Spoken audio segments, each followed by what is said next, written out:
నాకు ఈ పెళ్ళే వద్దు అసలు. అసలు ఇంట్లో వాళ్ళ పేరెంట్స్‌ని చూసో, సమాజంలో చూసో ఇవన్నీ చూసి అసలు నాకు పెళ్ళే వద్దని బాగా డిలే చేసి వాళ్ళు 30, 35లో పెళ్లి చేసుకొని దాని తర్వాత అప్పుడు పిల్లల్ని కనాలనే స్టేజ్‌లో చాలామంది హెల్త్ పరంగా, సైకలాజికల్‌గా అది మళ్ళీ నెక్స్ట్ జనరేషన్ ఎఫెక్ట్ చేస్తూ ఇలా చేస్తుంది. అటువంటి అమ్మాయిల్ని ఏంటి వాళ్ళు తీసుకునే డెసిషన్ రైట్ అంటారా? రాంగ్ అంటారా ఏంటి? పెళ్ళి పూర్తిగా వాళ్ళ చేతుల్లో ఎలాగైతే వాళ్ళు ఉంది అని అనుకుంటారో అమ్మాయిలు, దయచేసి మదర్‌హుడ్ కూడా మీ చేతుల్లో ఉందని అనుకోండి. If you are going for pregnancies after 30s నా అనుభవం వరకే, నేను తప్పు కూడా కావచ్చు. 30s తర్వాత మీకు ప్రెగ్నెన్సీస్ వస్తే దాంతో పాటు మీకు కాంప్లికేషన్స్ వస్తాయి. రాకుండా ఉండేది కూడా ఎక్కువే. 30s వరకు విస్కీ ఉన్న కొన్ని లైఫ్స్ ఉంటాయి. అప్పుడు పెళ్ళిళ్ళయి ప్రెగ్నెన్సీస్ వచ్చినా కూడా అది యాడ్ ఆన్ కాంప్లికేషన్స్ తోటి వస్తే మనకంత ఉత్సాహం, ఎనర్జీ ఉండదు. వీళ్ళు పరిగెడుతూ ఉంటారు, మనం కనీసం నడవలేం, పాకుతూ ఉంటాం. అసలు చూసారా ఆ రేషియో ఎలా ఉందో? సో అమ్మాయిలకి if you feel marriage is completely your choice, then feel pregnancy also is a choice. 30s తర్వాత పెళ్ళిళ్ళు చేసుకున్న ఆడవాళ్ళు నాకు తెలిసి అబ్బాయిలతో పెళ్ళైన తర్వాత ప్రెగ్నెన్సీ అనే విషయం మీద కూడా కూలంకుశంగా చర్చించుకొని వీలైతే వాయిస్ రికార్డ్స్ చేసుకొని మరి పిల్లల్ని కనడం ఉత్తమం. ఎందుకంటే నువ్వు అప్పుడు అలా అన్నావు, ఇప్పుడు ఇలా అన్నావు, తర్వాత తప్పదు, మరి ఏం చేస్తాం? ఇప్పుడు పెళ్ళికి ముందే బాగుందా లేదా physical code of contact test చేసుకుని ఆ తర్వాత ట్రస్ట్ బిల్డ్ చేసుకుంటున్నప్పుడు ఆ కోడ్ ఆఫ్ కాంటాక్ట్లో ఇది కూడా యాడ్ చేసుకోండి. పిల్లలు పుట్టిన తర్వాత ఒకవేళ నాకు ఓపిక లేకపోతే పరిస్థితి ఏంటి? Are you okay for this? Our kids లేకుండా మనం ఇద్దరం మాత్రమే కలిసి, తప్పు లేదు సార్. ఒక పిల్లల్ని కని కష్టపడి పెంచలేక వాళ్ళని ఏదో ఒకటి చేసి లేకపోతే ఎక్కడో పారేసి ఈ వైపరీత్యాలన్నిటికన్నా అసలే కనకుండా ఉండడం బెటర్. నీకున్న ఇంబ్యాలెన్స్ ఇది, లేకపోతే నువ్వు ఇంతవరకే బ్యాలెన్స్ చేసుకోగలవని నీకు తెలుసు, even better. But what is what? ఇప్పుడు నీకు సొసైటియల్ నామ్సే ముఖ్యం అంటే దాని ద్వారా వెళ్ళిపో, go with the flow. Societal norms కాదు. నేను ఉద్యోగం విషయంలో, పెళ్లి విషయంలో, హావభావాల విషయంలో, వేషధారణ విషయంలో అన్నీ నాకు నచ్చినట్టే ఉంటున్నా అన్నప్పుడు పిల్లలు కూడా నీకు నచ్చినట్టే ఉంచుకో. ఒకటి అలా ఉండి ఒకటి ఇలా ఉంటేనే సమస్య వస్తుందని నేను అనుకుంటున్నాను. మీరు ఇప్పటిదాకా బాగానే చెప్పారు. ఏది అమ్మాయిలు కాంప్లికేషన్ పెళ్ళి అదంతా చెప్పారు. కానీ పెళ్ళయిన తర్వాత అదే ఇందాక కూడా నేను స్టార్టింగ్ చెప్పానండి. భార్య, భర్త అనే ఒక ప్రమోషన్ వచ్చి అవుతుంది. బాగానే ఉంది. సంవత్సరం పాటు బాగానే ఉంటారు. ఒక్కసారి పిల్లలు వచ్చాక సంవత్సరం లోపల ఎక్కడొస్తున్నారు సార్ పిల్లలు ఇప్పుడు? 3-5 సరే, ఆ 3-5 ఏళ్ళు భార్యాభర్తలుగా ఉంటారు. దాని తర్వాత అది ఎలా ఉంటుందంటే ప్రమోషన్ ఇంకోటి వచ్చింది. అమ్మ నాన్న అనే ప్రమోషన్ వచ్చి ఈ భర్త ఇంటికి వచ్చిన దగ్గర నుంచి ఈరోజు వాడు హోంవర్క్ కంప్లీట్ చేశాడా, నువ్వు ఫీజులు అవంతా ఏదైనా ప్రాసెస్ చూసుకో అని చెప్పి ఏదో మిషన్ లైఫ్లో వాణ్ణి ఎలా పెంచాలి, వాడిని ఎలా చూసుకోవాలి, పిల్లల్ని ఎలా చూసుకోవాలనే ఎరాలో వీళ్ళిద్దరూ భార్యాభర్తలుగా అసలు వదిలేస్తున్నారు. మళ్ళీ రేపు వీళ్ళు పెళ్లి చేసుకొని వెళ్ళిపోయిన తర్వాత అప్పుడు వీళ్ళిద్దరు భార్యాభర్తలుగా బతుకుదామని ఆలోచిస్తున్నారు. ఒకవేళ లేదు సార్, అప్పుడు పిల్లలకు పెయిన్ అవుతున్నారు, కొట్టుకొని. అవునా కదా? ట్రూ. ఎంతమంది నడి వయస్సు పిల్లలు, ఒక 30లో ఉన్న పిల్లలు ప్రతిరోజు ఇంచుమించు వాళ్ళ అమ్మ నాన్న కొట్టుకొని, మీ నాన్న చూడు ఎలా చేశాడో, మీ అమ్మ చూడు ఎలా చేసిందో అన్న కాల్స్ వస్తాయో. ఇది కూడా నేను ఆడియన్స్కి చెప్తున్నా, మీకు మీరే సెల్ఫ్ క్వశ్చన్ చేసుకోండి. దాన్ని ప్రేమంటారా? లేదు. ఇప్పుడు మనము అలాగే ఉండి నెక్స్ట్ జనరేషన్కి అదే ఇద్దామా? భార్యాభర్త అంటే ఒక ఆపేక్ష సార్. అది ఏ ఒక్క రోజులోనూ డెవలప్ అవ్వదు, over the period of time develop అవుతుంది. లవ్ మెల్లగా తగ్గిపోతుంది. అంటే ఆ సో కాల్డ్ ఫిజికల్ అట్రాక్షన్, అబ్బా అన్న ఫీలింగ్ 2 ఏళ్ల తర్వాత మెల్లగా తగ్గిపోతుంది. 10 ఏళ్ల తర్వాత కూడా అబ్బా అనేలాగా ఉండాలంటే దానికి మనం ప్రయత్నించాలి. ఆ అబ్బా అని ఎప్పుడు అనిపిస్తుంది?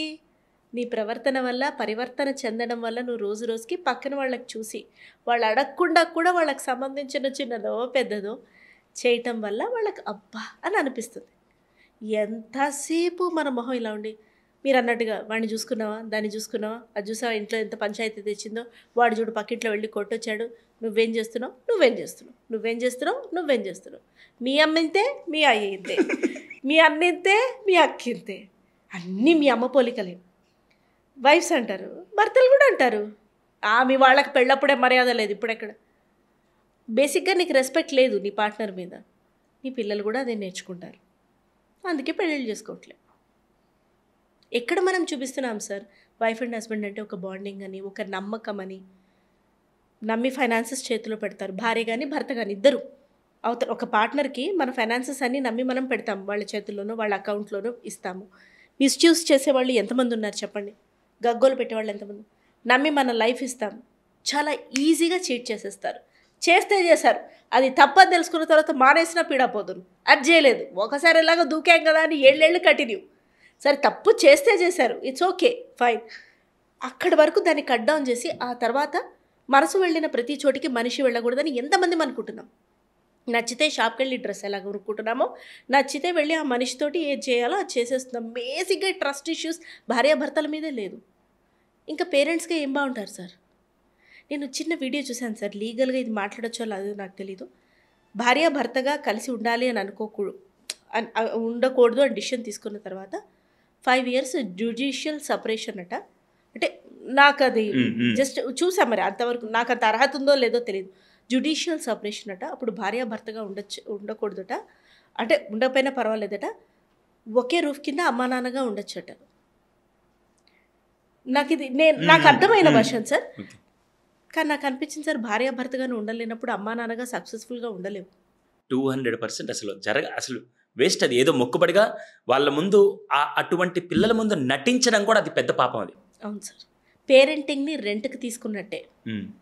అంటే నామకే వాస్తే చేస్తాం చూడండి సార్. ఇప్పుడు మనము చాలామంది మీరు రెంటింట్లో ఎలా ఉంటాం, 2 ఏళ్ళకి వెళ్ళిపోయేదానికి దీనికి ఎందుకు ఇంత పట్టించుకో ఏదో ఉంటాం. సో పేరెంటింగ్ని రెంట్ చేస్తున్నట్టే.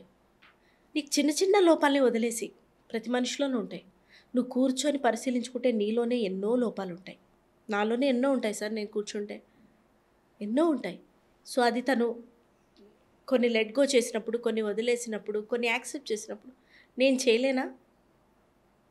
నేను కొన్ని నోరు జారితే తను యాక్సెప్ట్ చేసినప్పుడు, తను కొన్ని నోరు జారినప్పుడు, సరదాగా ఏదో అన్నప్పుడు నేను దాన్ని ఎందుకు బుద్ధద్దల్లో పెట్టి చూడాలి? యాక్సెప్ట్ చేస్తే వదిలేస్తే పోయే. సో ఇలా చాలామంది భార్యాభర్తలు అందరూ అనుకోవాలి, వాళ్ళిద్దరూ మనమిద్దరం, ఏదున్నా మనకి మనమే. నీతో నాకు ఏదైనా సమస్య వచ్చినా నువ్వే, నాతో నీకు ఏదైనా సమస్య వచ్చినా నేనే. నీ ప్లేస్ ఇంకొకరు కాదు, సో నా ప్లేస్ ఇంకొకరు కాదు.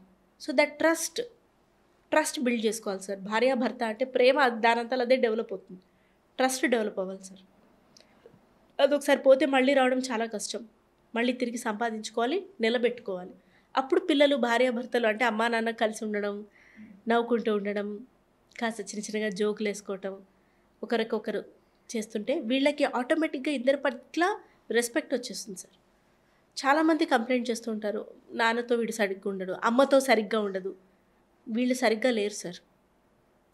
నాన్నని ఆ వైఫ్ వాళ్ళ అమ్మతో ఇప్పుడు మీ అల్లుడు ఎప్పుడు ఇంతేనే, లేకపోతే మీ అల్లుడు కూడా లేదు, వాడు ఏకంగా వాడు అది అత్తగారిని భర్తని పట్టుకొని విపరీతంగా తిడుతుంది. పిల్లలు కూడా అదే నేర్చుకుంటారు. అయితే అమ్మకైనా అగెన్స్ట్గా మారుతారు, లేకపోతే వాళ్ళిద్దరికి అంటే నాన్నకి నానమ్మకైనా అగెన్స్ట్గా మారుతారు.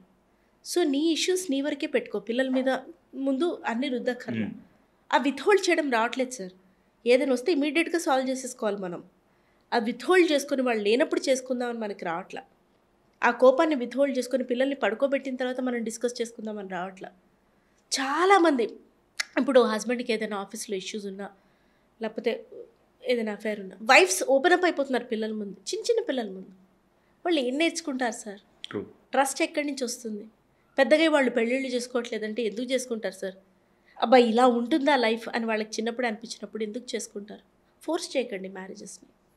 So it's all a chain అని అనిపిస్తుంది సార్ నాకు. సో ఎవడో మారితేనే నేను మారుతా కాదు, నువ్వు మారు ఫస్ట్. నువ్వు మారు, నీ పరిధి ఇదే అని పెంచుకో, నీకు ఒక ఇన్విజిబుల్ లైన్ గీసుకో, ఆ లైన్ దాటి నువ్వు వెళ్ళకు, ఎవరిని రానియకు. తప్పేం లేదు, నువ్వు ఏం కోల్పోవు. ఒకవేళ ఏదైనా అవకాశం కోల్పోయినా, ఇంకేది కోల్పోయినా తాత్కాలికమే అది. నీకు మేజర్ సక్సెస్ ఏంటి తెలుసా? నువ్వు పడుకున్నప్పుడు, నిద్రపోయినప్పుడు ధీమాతో బతుకుతావు, నువ్వు ధీమాతో పడుకుంటావు. అయ్యో ఇది ఇలా చేశానా అన్న బాధతో కాదు. సో ఆ ధీమానే నడిపిస్తుంది సార్ మనల్ని.